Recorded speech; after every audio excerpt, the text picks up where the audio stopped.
What was your first impression of The Wolf of Wall Street when you first read the script? I think I read the book before the script. Did you? Actually, Yeah. I did want to know if you read the book first. Oh, so yeah. when you got the script, were you like, yes, did you already know which part you wanted to have? Well, no, I wasn't offered just any part I wanted. How does I was that sort of work? How told does which that part I work? was going to do.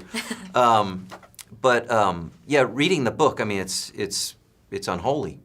It's fantastic, and unfortunately, it's true. What did you think when you first got the script then? Oh, yeah. The script comes along, and I was very curious on how this was going to go because it wasn't an absolute fine-tuned piece of material. It was something that was going to be worked. And so I was curious as to how it was going to be worked and how it was going to be done. Because if you could read it many different ways. You have to have a director and the actors and a concept to go into it. So when I saw the film for the first time, which I saw with my wife, just the two of us, I realized what they had done, and I did not realize it would be so funny, but yet I didn't realize that it being so funny and truthful at the same time and representing that era so well, the irony of it was sort of dripping with like a sweet disgust, you know?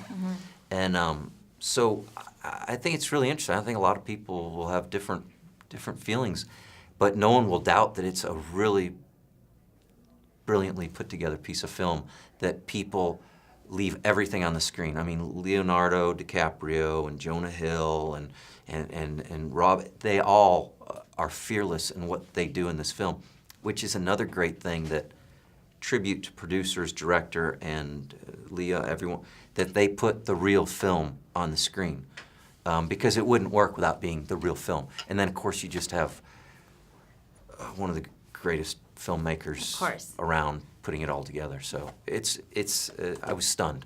That was your question. What did you think after you saw it? I was stunned. Perfect. Yeah.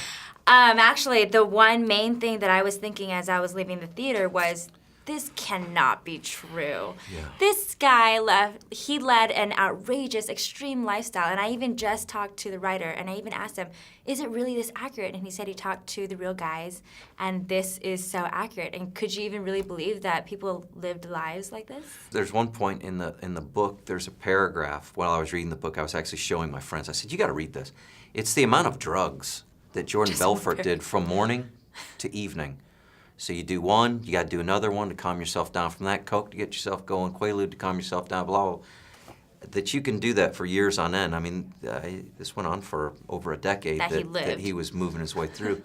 It's incredible, but it is, if you will, all true, and it's very fortunate that people are able to let themselves be this open so we can look into their lives.